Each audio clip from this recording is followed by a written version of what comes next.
Hashira, और अगर हम इसे इंग्लिश में ट्रांसलेट करें तो इसका मतलब निकल कर आता है पिलर्स। ये वो पिलर्स है जिनके ऊपर पूरे के पूरे डीमन स्लेयर कॉर्प्स का भार रखा हुआ है। हर एक हासिरा किसी न किसी चीज में बाकी के हासिरा से ज्यादा टैलेंटेड है। पर आज के इस वीडियो में हम हमारे 9 शक्तिशाली हासिरास को पावर के मामले में रैंक करने वाले हैं, क्योंकि एंड ऑफ द डे उनकी फिजिकल कैपेबिलिटी ही ये डिसाइड करेगी कि वो किसी डीमन को हरा सकते हैं या नहीं। सो ये रैंकिंग करते समय हम ये अज्यूम करते हुए चलेंगे कि रेंगोकू और तेंगेन का भी मार्क एक्टिवेट हो गया था, क्योंकि अगर वो लास्ट तक जिंदा रहते तो ऑब्वियसली उनका भी मार्क एक्टिवेट हो जाता। और हाँ, ये वीडियो मांगा स्पॉइलर से भरा हुआ है, सो इस बात को ध्यान में रखते हुए इस वीडियो को स्टार्ट करते हैं। सो 9th नंबर पे है हमारी सबसे वीकेस्ट हासिरा शिनोबु कोचो। शिनोबु वैसे तो सबसे ज्यादा स्मार्टेस्ट हासिरा है, पर किसी नॉर्मल डीमन का भी गर्दन उड़ाने में वो सक्षम नहीं है, क्योंकि उसका साइज ही बहुत ज्यादा छोटा है। वो सिर्फ 37 किलोस की है। सो इसीलिए वो फ्लावर ब्रीदिंग भी नहीं सीख पाती, क्योंकि उसमें भी डीमन का गर्दन को उड़ाना होता है। इसीलिए वो इंसेक्ट ब्रीदिंग को डेवलप करती है, जिसमें वो डीमन को अपने स्पेशली डिजाइन नीचिन स्वॉर्ड से स्टैब करके मारती है, जिसके ऊपर विस्टीरिया से डिराइव्ड एक बहुत ही पावरफुल पॉइजन लगा हुआ रहता है, जो कि किसी भी डीमन को मार सकता है। ऑल्दो अपर मून्स के सामने ये उतना ज्यादा इफेक्टिव नहीं है, और ये इकलौती ऐसी हासिरा है जो कि फाइनल फाइट तक जिंदा रहने के बाद भी अपना मार्क को एक्टिवेट नहीं कर पाती। सो 8th नंबर पे है हम सब की प्यारी लव हासिरा मित्सुरी कानारोजी। वैसे तो मित्सुरी वीक नहीं है,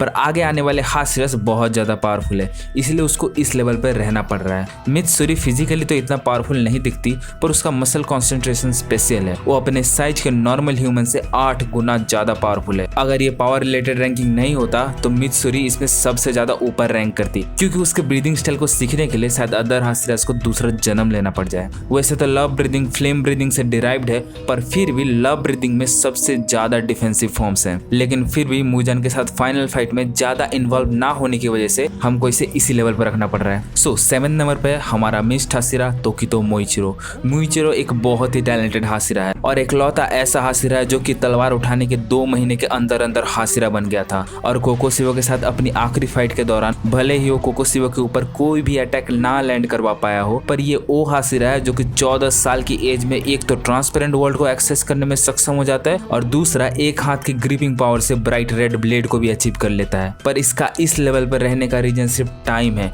अगर इसके पास ग्रो करने के लिए और थोड़ा सा टाइम होता, जैसे कि अदर हासिरास के पास था, तो ये भी अदर हासिरा से ज्यादा पावरफुल हो सकता था। सो 6th नंबर पे हमारा साउंड हासिरा तेंगेन उजुई। तेंगेन उजुई गियोमे के बाद सबसे ज्यादा फिजिकली गिफ्टेड हासिरा है, जो कि साउंड ब्रीदिंग को यूज करता है, और उसका हियरिंग इतना ज्यादा पावरफुल है कि वो आसपास के एरिया को स्कैन करके अपने सराउंडिंग का पता लगा सकता है। पर आप ये कह सकते हो कि ये तो अपर मून 6 को भी नहीं हरा पाया था, जबकि मोइचिरो अपर मून 5 को अकेला हराने के बाद भी इससे लो लेवल पर रैंक कर रहा है। तो देखो, अपर मून 6 ग्योतारो दाकी के कॉम्बिनेशन से मिलकर बना है, जो कि अपर मून 5 से ज्यादा पावरफुल है, और तेंगेन इजीली दाकी को तो हरा ही देता है। और ग्योतारो के साथ वो इक्वल लेवल पर फाइट कर रहा था, वो भी अपना एक हाथ कटने के बाद। और इस पूरे फाइट के दौरान वो ग्योतारो के पॉइजन से भी फाइट कर रहा था, वो पॉइजन जो कि तांजिरो को लगने के बाद वो कुछ ही देर में अपने ब्रीदिंग से कंट्रोल खो बैठता है। अगर तेंगेन का डीमन स्लेयर मार्क एक्टिवेट हो गया होता तो अकेला ही ग्योतारो को हरा देता, और उसका मार्क एक्टिवेट क्यों नहीं हुआ,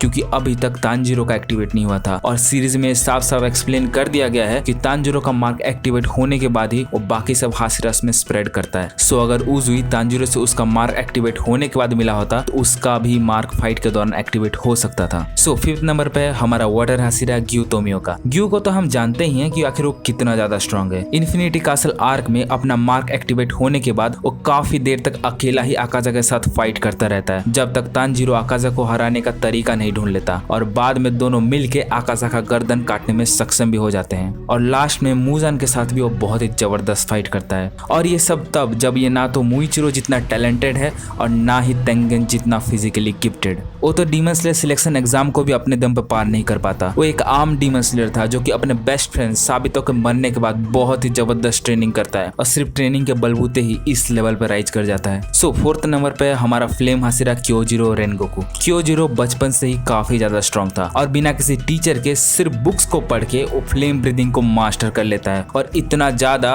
कि वो फ्लेम ब्रीदिंग में एक नया फॉर्म भी ऐड कर देता है, जिसका नाम है रेनगोकू। वैसे तो रेनगोकू और ग्यू में ज्यादा कोई डिफरेंस नहीं है, पर रेनगोकू क्योंकि फ्लेम ब्रीदिंग का यूज करता है, जो कि डीमंस को दर्दनाक मौत देने में फोकस करता है, इसीलिए वो अभी ग्यू से आगे है। क्योंकि वाटर ब्रीदिंग काफी ज्यादा सॉफ्ट है डीमंस के प्रति। इनफैक्ट उसमें ऐसे भी फॉर्म्स है जो कि डीमंस को पेनलेस डेथ प्रोवाइड कर सकते हैं। रेनगोकू का इतना इतना जल्दी मरने का रीजन था आकाजा के साथ अकेला फाइट करना, और उसका डीमन स्लेयर मार्क भी तो एक्टिवेट नहीं हुआ था, जो कि तांजीरो के बाद ही एक्टिवेट हो सकता था, जैसा कि हमने पहले डिस्कस किया था। और अगर एक्टिवेट हो भी जाता तो भी वो अदर्स के हेल्प के बिना आकाजा से नहीं जीत सकता था। सो थर्ड नंबर पे है हमारा सर्पेंट हाशिरा ओबेनाई ईगुरु। ओबेनाई का ब्रीदिंग स्टाइल बहुत ही ज्यादा स्पेशल है। एक तो उसकी टेक्निक बहुत ज्यादा कॉम्प्लेक्स है क्योंकि वो वाटर ब्रीदिंग से डिराइव्ड है, और उसके ऊपर से उसकी एक्यूरेसी सभी हाशिरास में सबसे ज्यादा है, जबकि वो अपने एक आंख से ढंग से देख भी नहीं सकता। फाइनल फाइट में वैसे तो किसी भी अपर रैंक से नहीं लड़ता, पर वो डायरेक्टली मूजान से फाइट करता है, और ये भी उन हाशिरास में से एक है जो कि transparent world and bright red blade को एक्सेस कर सकते हैं।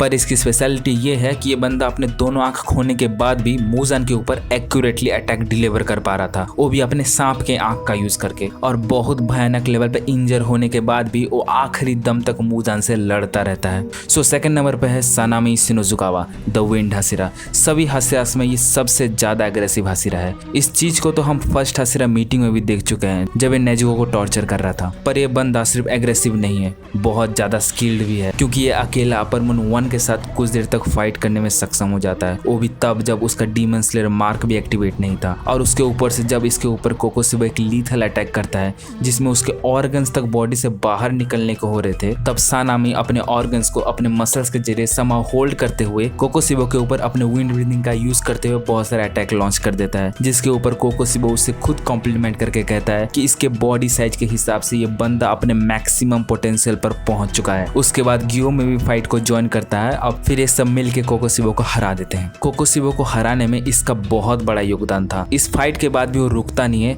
जबकि उसके ऑर्गन्स बाहर निकलने को हो रहे थे, तब उन घावों को समहाउ स्टिच करके फाइट में वापस कूद जाता है मूजान के अगेंस्ट, और उस फाइट को भी सर्वाइव कर लेता है। इसके ब्रीदिंग स्टाइल में एक भी डिफेंसिव फॉर्म नहीं है, इसलिए आप उसके बॉडी में इतने ज्यादा स्कार्स देख सकते हो, जो कि प्रूव करता है कि सबसे ज्यादा फियरलेस हाशिरा है। सो नंबर 1 पे है गियोमे हामेजिमा, जो कि पूरे डीमन स्लेयर कॉर्प्स में स्ट्रेंथ का डेफिनेशन है। ये बंदा जिस वेपन को यूज करता है, कोई नॉर्मल डीमन स्लेयर उसको उठाने के बारे में भी नहीं सोच सकता। इसके वेपन के एक साइड में एक बहुत ही भारी लोहे का स्पीयर लगा हुआ है जिसमें बहुत ही ज्यादा नुकीले कांटे जैसे स्ट्रक्चर प्रेजेंट होते हैं, और उसके दूसरे साइड में एक बहुत ही बड़ा एक्स लगा हुआ रहता है, और ये दोनों ही साइड बहुत ही भारी प्योर आयरन के चेन से बंधे हुए रहते हैं, जिसको गियो में अपने एक्सट्रीम पावर के साथ मक्खन की तरह यूज करता है। वो जो हम कोकोसिबा और सानामी की फाइट के बारे में बात कर रहे थे, जिसमें सानामी इतना ज्यादा डैमेज हो गया था, उस फाइट में गियोमी को एक भी मेजर इंजरी नहीं लगता, वो भी तब जब ये बंदा पूरी तरीके से अंधा है। और तांजीरो के बाद ये वो कैरेक्टर है जो कि ट्रांसपेरेंट वर्ल्ड को अच्छे ढंग से समझ पाया था, बार बार एक्सेस भी कर पाया था,